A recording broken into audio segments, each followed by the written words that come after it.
this furnace is running really well, Jeff, but I gotta warn you, do not accept an application to rent your furnace or air conditioner. It's a major problem when you go to sell your house. Okay, I know that people rent their water heaters. I mean, I do. Is that okay? A lot of people do. I'd say 95% of people in Ottawa have a rental hot water tank. It's quite acceptable to buyers. Okay. But when you're looking at a furnace, number one, you want to make sure that there isn't a lien against your ownership when you go to sell.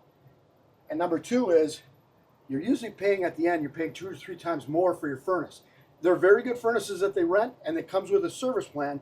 But when you go to sell your home, buyers will have a major objection to it. Okay, so this is a great tip if you're getting into the real estate market here in 2025, which a lot of people are.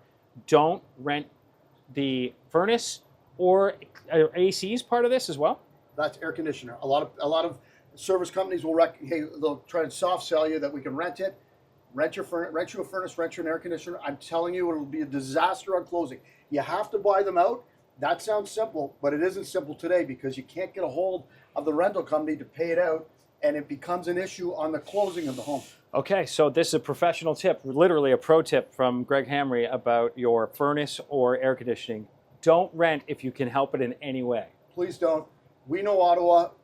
That's our website. But please, if you're thinking about buying a home and it has a furnace rental and/or air conditioner, you're going to want to negotiate that clear out of the deal before you purchase it, and that can be an issue. That's great information. Thank you.